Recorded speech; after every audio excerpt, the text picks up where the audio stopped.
Good evening and welcome to the Hour of the Time. I'm your host, William Cooper. Ah, yes, a nation or world of people who will not use their intelligence are no better than animals who do not have intelligence. Such people are stakes on the table and beasts of burden by choice and consent. Do you fit that description? I certainly hope not. If you do, then it's time to wake up and change it. And if you really want to know in a nutshell what's wrong with this country, go in your bathroom and look in the mirror. Everybody write this down. Write it down. Monday, March 15th. That's a Monday, March 15th, 8 p.m. to 11. The Lafayette Hotel, 2223 El Cajon Boulevard, San Diego. That's Monday, March 15th, 8 p.m. to 11. The Lafayette Hotel, 2223 El Cajon Boulevard in San Diego. I'm going to be giving a lecture that night entitled The Sacrificed King, and I will prove to you beyond any shadow of any doubt that John F. Kennedy was assassinated by the religion known as Mystery Babylon, specifically by the arm of Mystery Babylon that calls itself the Scottish Rite of Freemasonry. I will prove it to you folks. I want to see you. I want to meet you. I want to shake your hand. I want to see who my radio audience is. If you're a CAGI member, I specifically really look forward to meeting CAGI members. You are my heroes. You are the ones who do the dirty work, who are constantly digging out and sending in information. So if you're a CAGI member, I want to meet you. I want to see you. I want to shake your hand. If you're just a listener to this show, I still want to meet you. I want to shake your hand. I want to see you. And you're going to want to hear and see what I have to say and show you on Monday, March 15th at 8 p.m. at the Lafayette Hotel, 2223 El Cajon Boulevard in San Diego, California. The price of admission is $40. If you're a CAGI member, it's $30. CAGI members get a 25% discount to this lecture. Sometimes CAGI members get a bigger discount, but this is all I was able to negotiate with the promoters of this event in San Diego. By the way, I will be there all weekend. I will be there the 13th, 14th, and 15th. Actually, I'll be there the 12th, 13th, 14th, and 15th. I'll have a room at the hotel. If you want to come earlier, I'd like to meet you. I'd like to sit down and talk to you. I plan on having some conferences with some good people, some patriots in my room. And you'll get to meet my wife and my little daughter, Pooh. They are both looking forward to meeting you also. So, please, put it on your calendar. Start saving your money. Make sure that you are there. It is important. Now, at the same time in this hotel, the National New Age and Truth About UFOs conference is going on. So if you're interested in any of this nutty Looney Tune stuff, you might want to come down and go to some of that too. Now, some of these speakers have something to say. Most of them, however, are as nutty as a fruitcake, and so is what they say.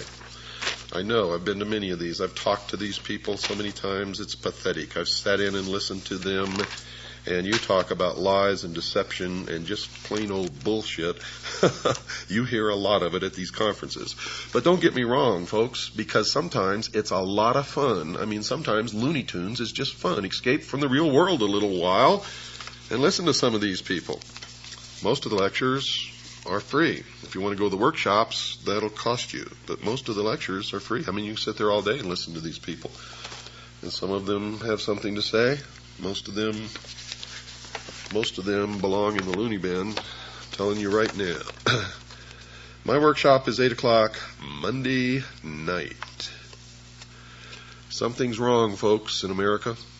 Something's really wrong. Something is destroying everything that we've ever held dear in this country. What is it? Well, if you've been listening to this show, many of you already know what it is. If you've just been listening to this show for a little while, you may have some idea, but you're not quite really sure yet what's going on. Well, I'm going to tell you right now, it's all about religion. Whether you're religious or not doesn't make any difference. It's all about religion. Whether you believe in God or not, it doesn't make any difference. It's all about a big battle between good and evil. And most of it, I got to tell you, exists in the minds of men.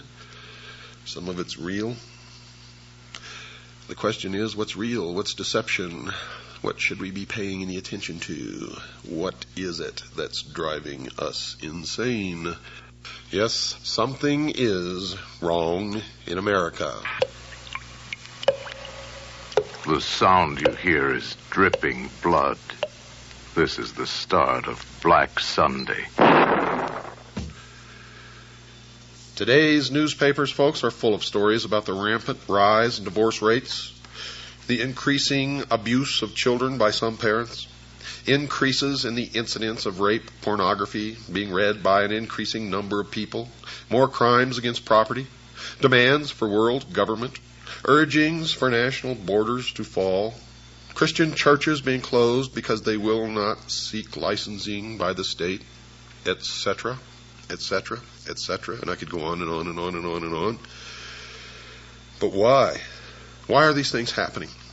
Why are all of the legacies of the past, the family, national borders, the right to practice any chosen religion, the right to private property, among other things, under such an attack? Is it possible that there are actually people and organizations who really want to change the basic order of things? Well, my regular listeners know the answer to that.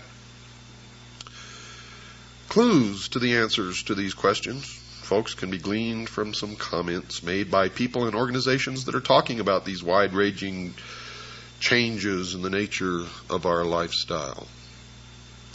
An Associated Press dispatch on July the 26th, 1968 reported this, quote, New York Governor Nelson A. Rockefeller says as president he would work toward international creation of a new world order, unquote.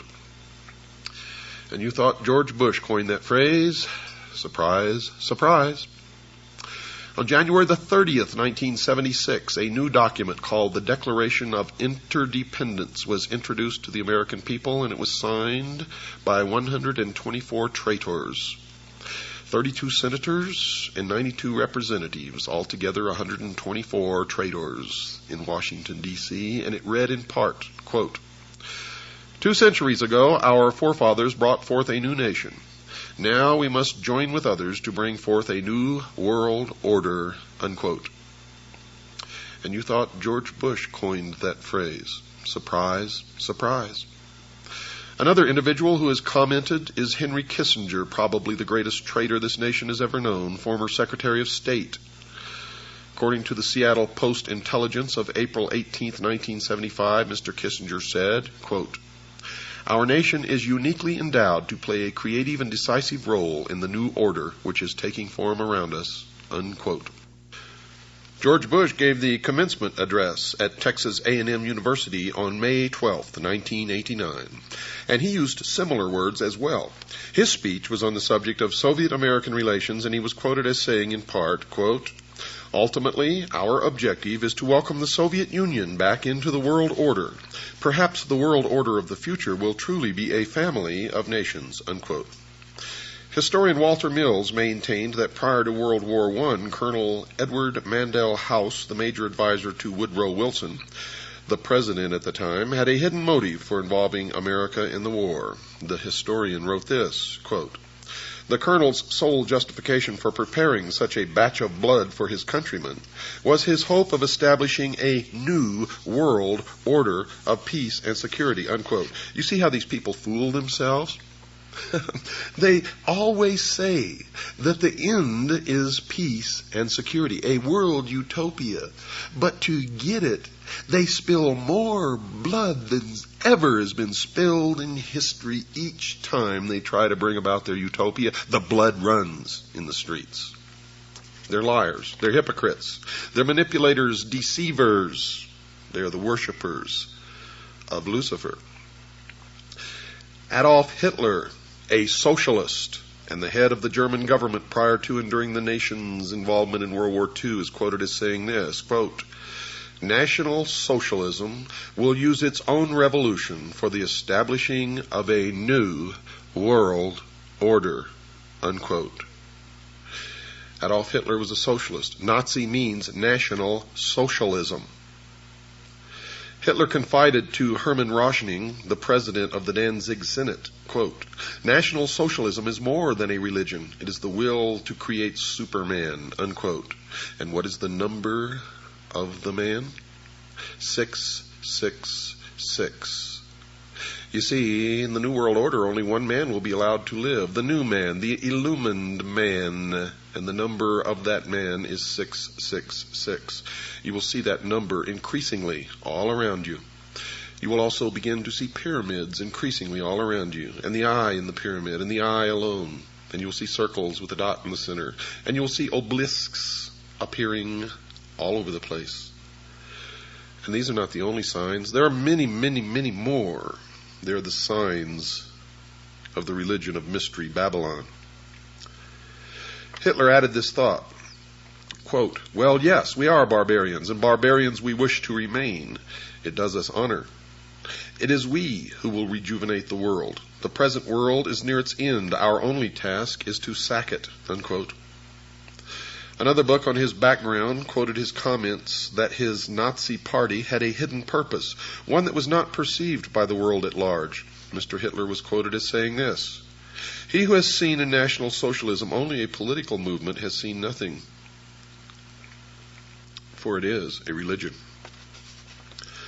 The humanist religion issued a manifesto in 1933 stating its beliefs about the world in general.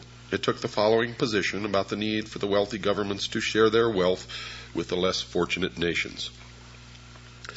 It is the moral obligation of the developed nations to provide, through an international authority, economic assistance to the developing portions of the globe.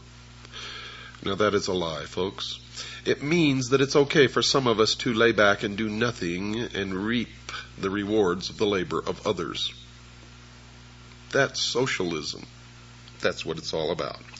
Communism, socialism, it's the same. And these people, the worshippers of Mystery Babylon, are the original communists. They are international socialism. They invented it. It is their creation. It is their dream of a world utopia. A one-world totalitarian socialist government. The April 1974 issue of Foreign Affairs, the quarterly periodical issued by the Council on Foreign Relations in New York, had an article in it by Richard N. Gardner, the former Deputy Assistant Secretary of State for International Organizations in the Lyndon Johnson and John Kennedy administrations, and he stated this, quote, we are likely to do better by building our house of world order from bottom up rather than from the top down. An end run around national sovereignty, eroding it piece by piece, is likely to get us to world order faster than the old-fashioned assault, unquote.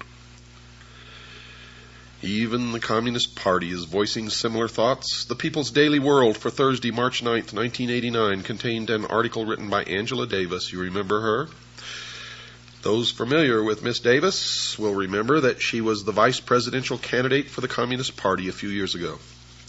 She currently is a member of the National Committee of the Communist Party of the United States, and she is quoted in the paper as saying, quote, one underlying effect of anti-communism in this respect is to encourage a certain hesitancy to embrace solutions which call for deep structural socio-economic transformation, unquote. Another communist, Alexei Kovylov, spoke at an evening meeting held at Windstar, Colorado, in August 1985, and gave the participants in attendance a surprise presentation. He spoke about the 12th World Festival of Youth and Students held in Moscow a few months prior to his lecture.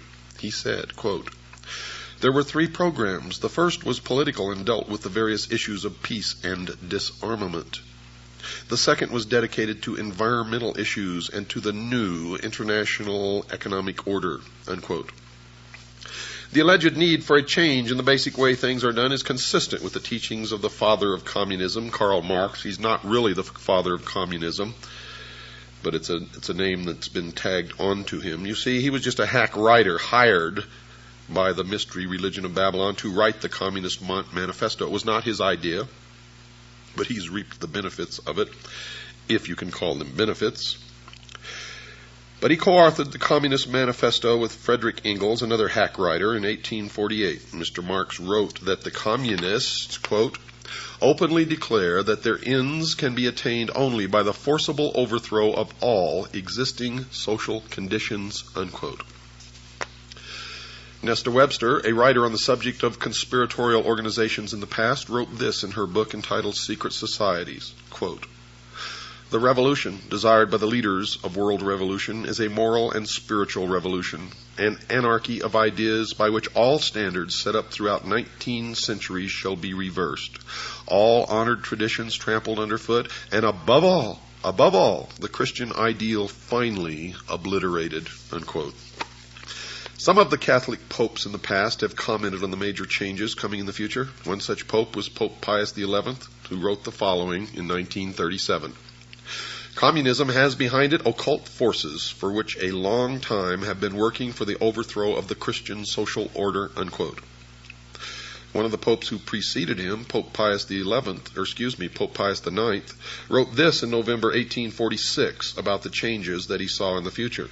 Quote, that infamous doctrine of so-called communism is absolutely contrary to the natural law itself, and if once adopted, would utterly destroy the rights, property, and possessions of all men, and even society itself, unquote. Now, don't get all worked up about what the Pope says, because they have succeeded now with this Pope in putting one of their own upon the throne of the Vatican. It had long been their dream, and now it is true. And the bans have been lifted against Catholics joining secret societies. And many of the hierarchy of the Vatican belong to the secret societies, the Freemasons, Propaganda 2, etc., etc., etc. You will find an obelisk, the symbol of the phallus, the penis of Osiris, in the Vatican courtyard. If you don't believe me, go look. Another individual who wrote about the future was Dr. Jose Arguelles of an organization known as the Planet Art Network. Dr. Arguelles wrote, quote, also implicit in all these events is a call for another way of life, another way of doing things, a redistribution of global wealth. In short, a new world order, unquote. Now, just what the future society was that these people are talking about was described in a brief manner by Marilyn Ferguson in her book entitled The Aquarian Conspiracy, and she wrote this, quote, the new world is the old, transformed, unquote. Another clue about what is in store for the future world was offered by Dr. James H. Billington, who received his doctorate as a Rhodes Scholar. Where have you heard that before? You have a Rhodes Scholar sitting in the Oval Office right now. Received his doctorate as a Rhodes Scholar at Oxford University and has taught at Harvard and Princeton universities. He wrote this in his book entitled Fire in the Minds of Men. Quote, this book seeks to trace the origins of a faith, perhaps the faith of our time. What is new is the belief that a perfect secular order will emerge from the forcible overthrow of traditional authority, unquote. You hear that? They believe a perfect secular order will emerge. Nothing perfect will ever emerge from the minds of imperfect men, and no men will ever be ruled by other imperfect men in any kind of a perfect utopian order, secular or otherwise. That is why we must be eternally vigilant. Eternally vigilant.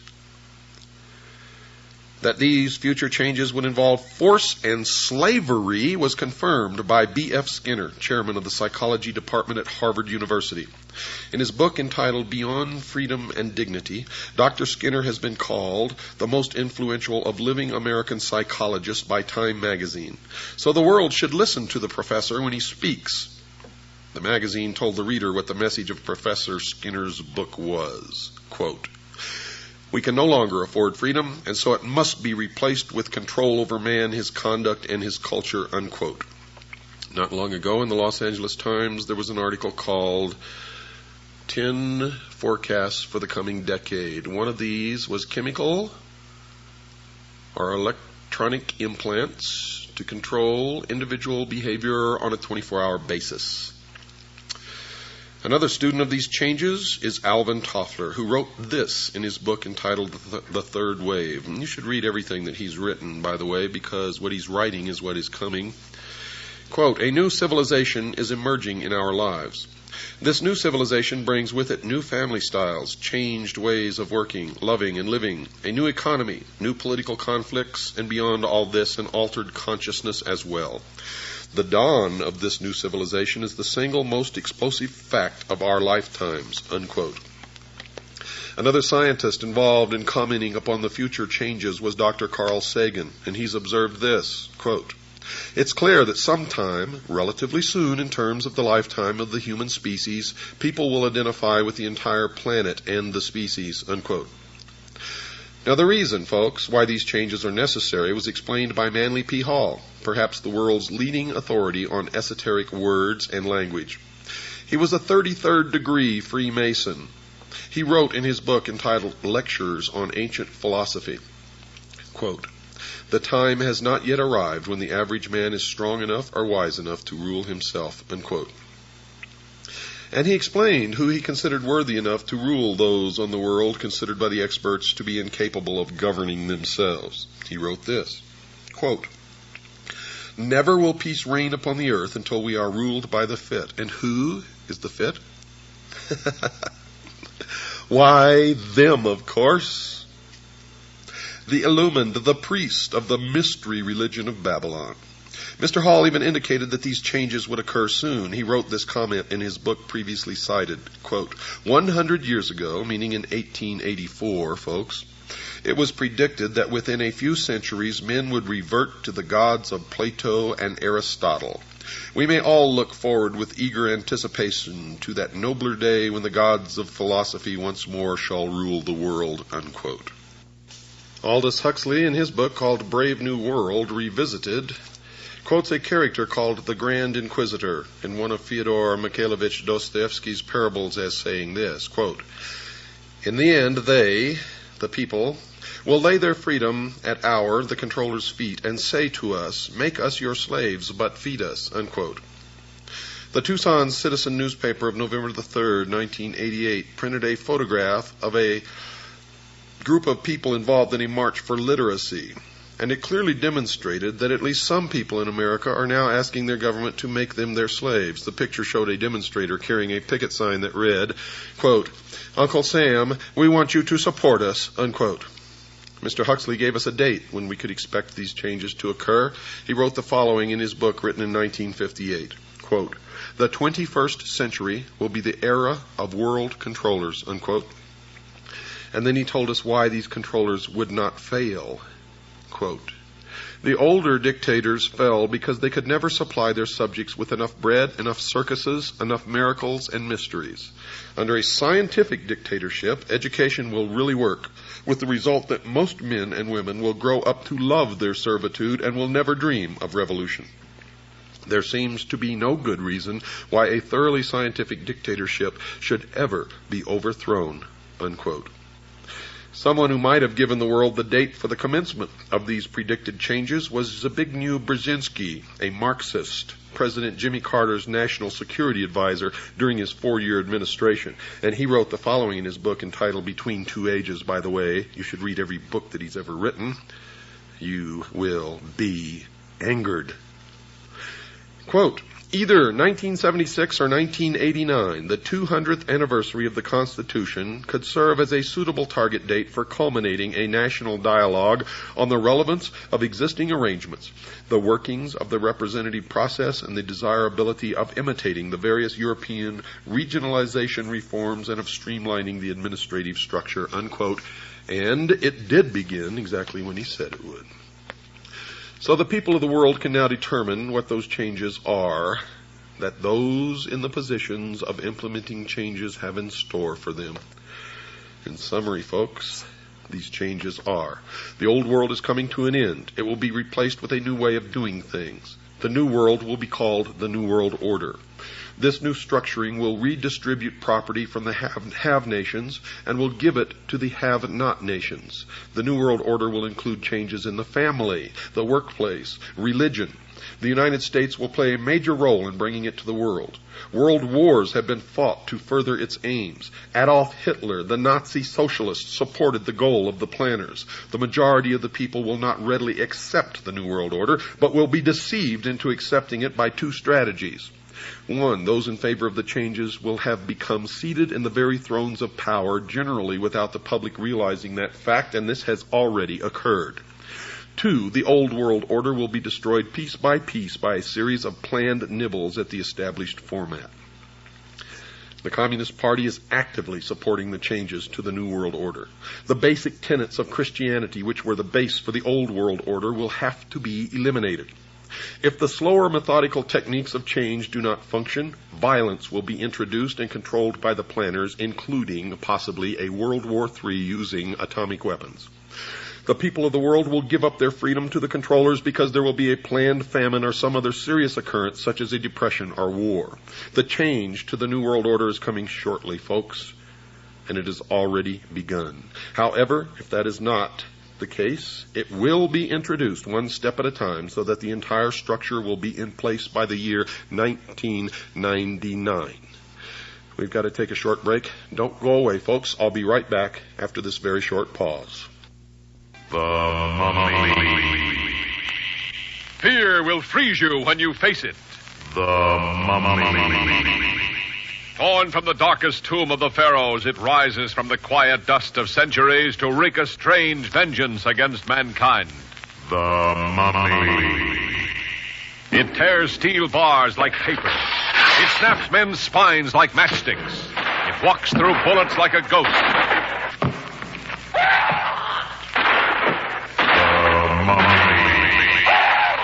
It sees without eyes. It lives without breath. Yet its desires are strangely, madly human. The motion picture screen's most shocking experience in suspense. In chilling technicolor. The Mummy.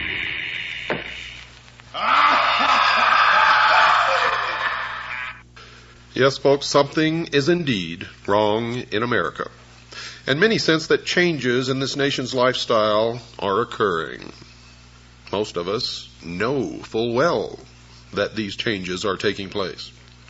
The newspapers are saturated with articles reporting the activities of those advocating increased governmental spending for a variety of unconstitutional purposes. Organizations supporting a globalism concept urge the world to adopt a one-world government. Psychologists preaching the destruction of the family unit and recommending that the society rear the nation's children. Governments closing private schools, and nations forming regional governments under which national borders are scheduled to disappear. And still the sheeple think that all of this is happening by accident, and any concept that it is being brought about by a carefully orchestrated plan is the product of crazy conspiratorialists. Since these changes appear to be part of the new philosophy known as the New World Order, anyone desiring to know the future has to become familiar with this new phrase and what it portends for the world of tomorrow, and you will quickly see that it is the result of a well thought out, well conceived, and well orchestrated plan. Indeed, it is called the Great Work. As an indication that major changes are coming in tomorrow's world, one of the current trends mentioned is the call for a one-world government. And one of those supporting this leap forward is Norman Cousins, president of the World Federalist Society, and he's on record as saying this, quote, "World government is coming. In fact, it is inevitable. No arguments for it or against it can change that fact," unquote. And I say that is a lie. 240 million Americans standing up in concert with each other, holding a rifle in their hands, can stop it instantly in its tracks. And that's the truth of why we were given the second article in amendment to the Constitution. It has nothing to do with hunting or preserving your private property. It has to do with preserving our freedom. The goal of a one-world government, folks, is not a new thought. One of the earliest formal organizations that supported the concept of that goal was the Illuminati, founded on May 1st, 1776 by Adam Weishaupt, a Jesuit priest, a professor at Ingolstadt University, a Jesuit university, a teacher of canon law. Professor Weishaupt was quoted as saying this, quote, "It is necessary to establish a universal regime and empire over the whole world," unquote. Now let me tell you the truth about the Illuminati. Adam Weishaupt did not establish the Illuminati, nor did the Illuminati die with Adam Weishaupt. Make sure you understand that. A more modern organization that supports the coming changes is the Masonic order, called simply the Freemasons, or for short, the Masons. Has nothing to do with bricklayers, folks. The term originally comes from the French, Freemason, which literally means the sons of light. This worldwide fraternity has members in America, as will be discussed, and they too support a call for a one-world government. One who has written about this secret organization is Paul Fisher, and he says this about them in his book entitled Behind the Lodge Door, quote, "Masonry will eventually rule the world," unquote. Benevolent fraternal organization? Albert Pike, and you're going to hear an awful lot about Albert Pike during this series, the sovereign grand commander of the Scottish Rite of Freemasonry here in the United States from 1850 to 1891, the man who founded the Ku Klux Klan and B'nai B'rith, wrote a book entitled Morals and Dogma.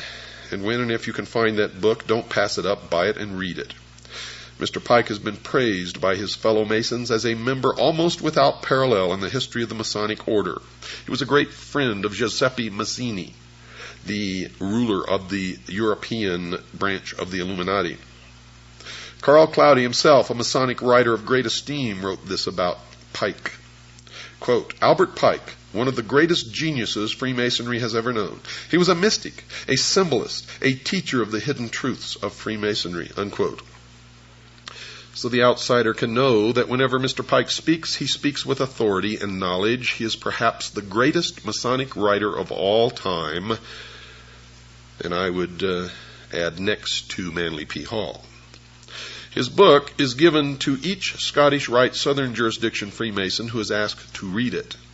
There seems to be a difference of opinion as to whether or not this book is still required reading for each Scottish Rite Mason, as we were told that it was given to each Scottish Rite Mason in Tucson. Other Masons say that that is not true, but you have to remember they're sworn not to reveal the secrets of the lodge, and therefore you can never trust them to tell you the truth no matter what they're telling you. But in this book, Morals and Dogma, Pike informs the new Mason about the moral teachings of the Masonic Lodge. He instructs the Masonic reader that the order will eventually be asked to rule the entire globe, and he wrote this, quote, "The world will soon come to us for its sovereigns and pontiffs. We shall constitute the equilibrium of the universe and be rulers over the masters of the world," unquote. He wrote this supportive statement in a book entitled Legenda, quote, "And thus the warfare against the powers of evil that crushed the order of the temple goes steadily on, and freedom marches ever onward toward the conquest of the world," unquote. Reference to the order of the temple is reference to the Knights Templars, who were destroyed in concert by King Philip of France and Pope Clement V. And the powers of evil referred to in this paragraph is the Christian church, the Christian religion, Christianity as a whole. Let me read it to you again, just in case you weren't paying attention. Quote, "And thus the warfare against the powers of evil that crushed the order of the temple goes steadily on, and freedom marches ever onward toward the conquest of the world," unquote. The order of the temple Mr. Pike was writing about was the Knights Templar, which was, according to him, quote, devoted to the cause of opposition to the tiara, the Pope's triple crown, and the crown of kings, unquote.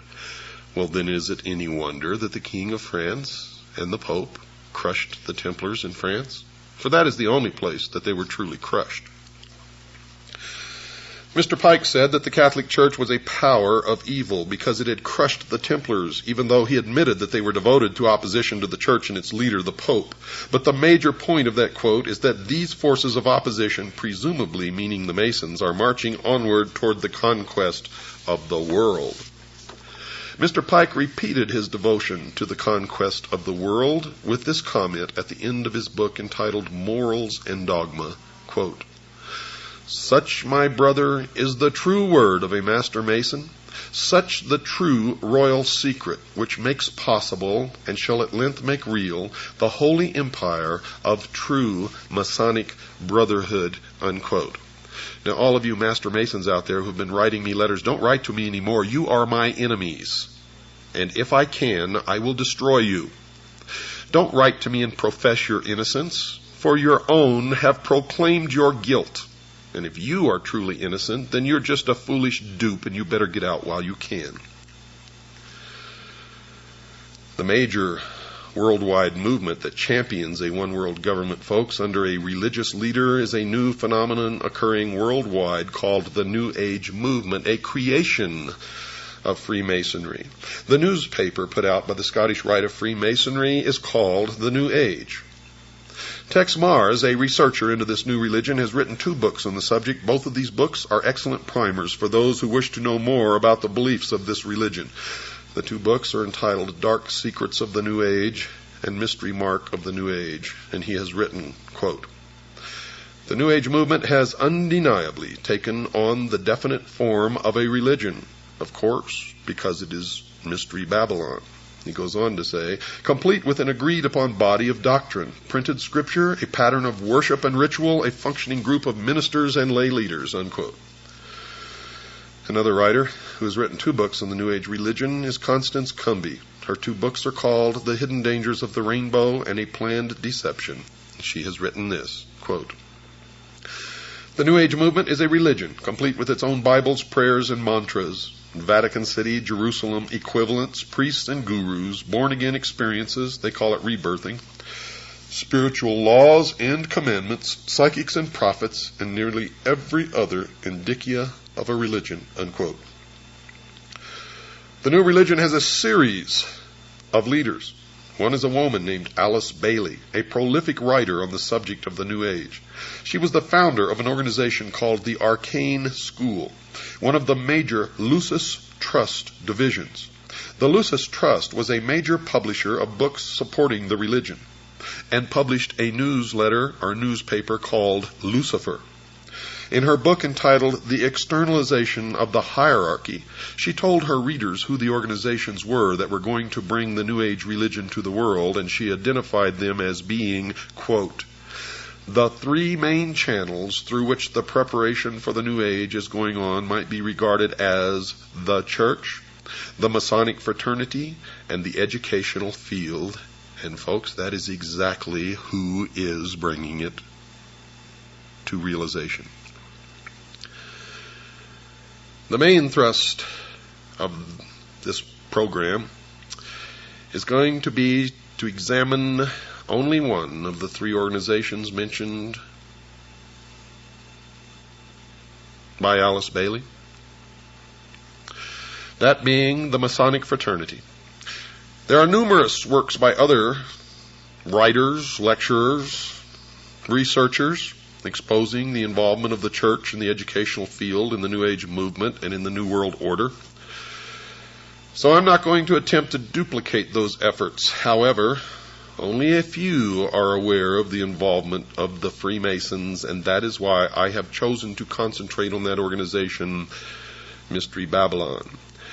And the reason I'm concentrating on that organization is because it is their members who have infiltrated the church and the educational field who control those other 2 organizations. So really there's only one organization that needs to be dealt with, and that is Freemasonry.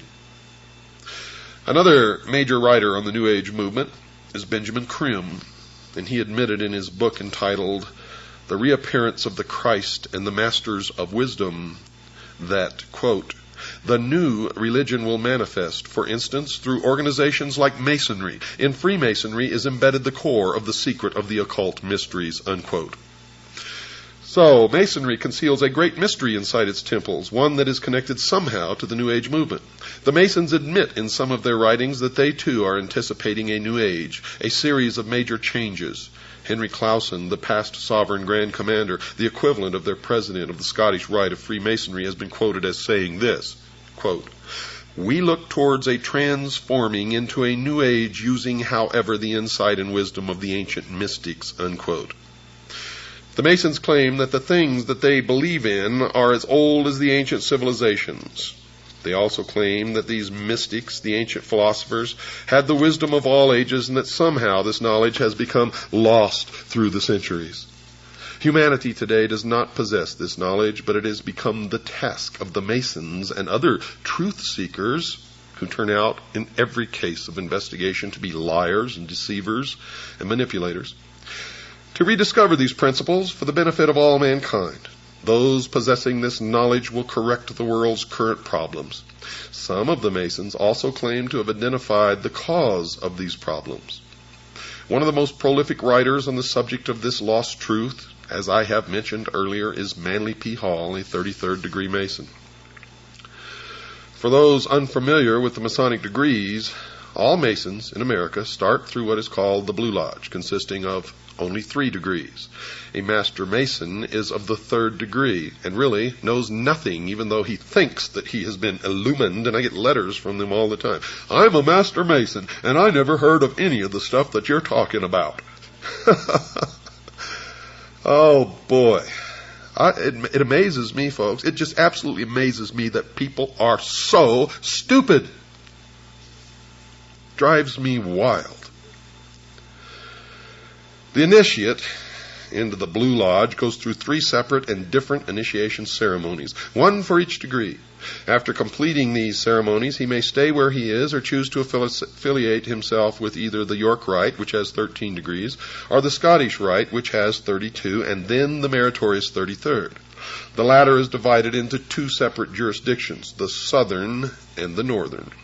And these are based primarily on state borders, and whether one joins one or the other depends on where the initiate lives. The 2 Scottish rites have an additional 29 degrees, making for a total of 32. There is one more degree called the 33rd degree, which is honorary, and only a few are invited into that degree, and to even be considered, they must perform some major work toward the completion of the great work, which is the plan to bring about the utopia on earth, the socialist dream. The York Rite has a total of 9 degrees. However, since little has been revealed about this order, we will concentrate on only the Scottish Rite, and in particular the southern jurisdiction. Well, I've since discovered that the York Rite has a total of 13 degrees, folks, not just 9. Mr. Hall has written a book entitled Lectures on Ancient Philosophy, in which he talks a great deal about the Masonic fraternity.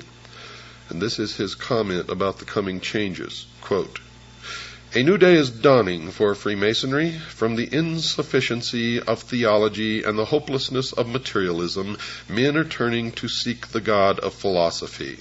Unquote.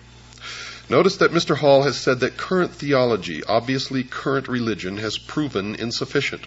Also, he feels that materialism, meaning the right to private property, is also a failure. But more importantly, he points out that this new God of the Freemasons is somehow different from the God of the Jews and Christians. As will be illustrated later, some of the Masons believe that the God of the Bible is a God of evil. Helena Petrovna Blavatsky, perhaps the founder of the current New Age movement, has also determined that the Masons are somehow supportive of her religious views. She wrote this in her book entitled The Secret Doctrine. Quote, at the end of the 18th and the beginning of the 19th centuries, many Freemasons traveled to Tibet, where they were initiated into the esoteric, defined as intended for or understood by only a chosen few as an inner group of disciples or initiates. by an esoteric order of the Masters of Wisdom, unquote. It should be expected that she would support the Masonic fraternity. In 1875, she founded an organization called the Theosophical Society, basically dedicated to teaching the world about her new secret religion. One of the earliest members of that organization was Albert Pike, later to become the sovereign Grand Commander of the Scottish Rite of Freemasonry. Albert Pike, who later became a 33rd degree Mason, the highest degree attainable, also saw that there were some significant changes coming and that he was supportive of those changes. He wrote the following in his book entitled Morals and Dogma.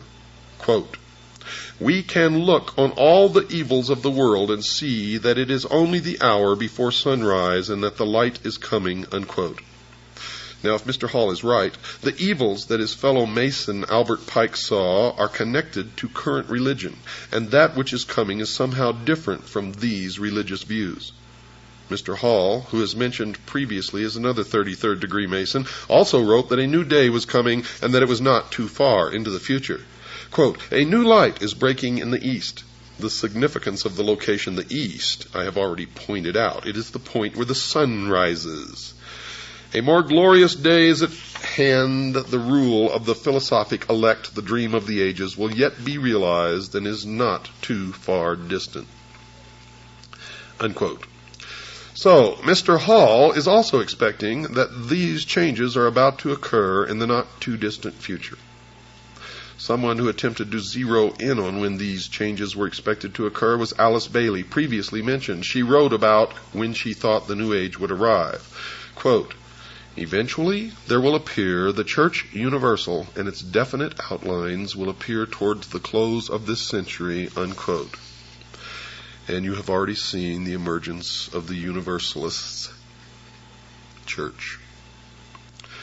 Since she wrote early in the 20th century, we can see that she was predicting the eventual arrival of the New Age sometime around the 1990s. This estimate of that date is not too far wrong, as will be demonstrated later in this series of programs. Whatever is coming in the future, some New Agers have told us that they expect that it will last for a long time.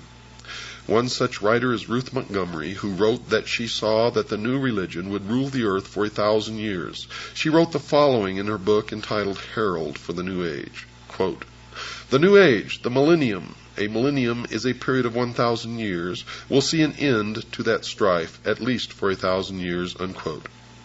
Now, just what the New Age religion that will last for at least 1,000 years on earth, what is it?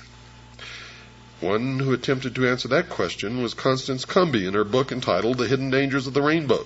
She wrote that these were the basic tenets of the new religion. Listen closely.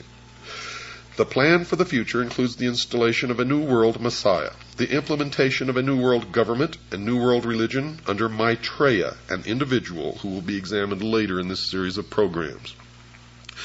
2. A universal credit card system will be implemented as a cashless society. 3. A World Food Authority will control all of the world's food supply. 4. A universal tax. 5. A universal draft. And 6. They intend on utterly rooting out people who believe the Bible and worship God and to completely stamp out Christianity from the face of this earth." As was discussed prior to this summary, certain people have indicated that they see the Catholic Church as an enemy. Here, Mrs. Cumby says that they see not only Catholicism as the enemy, they also see all of Christianity as an enemy. Whatever the New Agers believe in, folks, it appears to be growing in popularity. Bantam Books, one of this nation's leading publishing houses, has reported that the sales of their New Age titles has increased tenfold in the past decade. Time magazine reports that the number of New Age bookstores has doubled in the past 5 years to a total of about 2,500. According to an article in Forbes magazine, quote, "Publishers estimate that total sales of New Age titles today are at least $100 million at retail," unquote. So, whatever they believe in, many believe in it. But perhaps the most insightful comment about the nature of what the New Age religion believe in and who they worshipped as their God was written by Mrs. Cumby in her book entitled The Hidden Dangers of the Rainbow. She wrote that they had, quote, "the intent of bringing about a new world order an order that writes God out of the picture and deifies Lucifer, unquote. So if Mrs. Cumby and the other writers on the subject are right, the New Age movement needs to be studied in some depth. We know that the goal of Freemasonry, at least that which is stated, is to bring about the new man, the illumined man, and the number of the man is 666.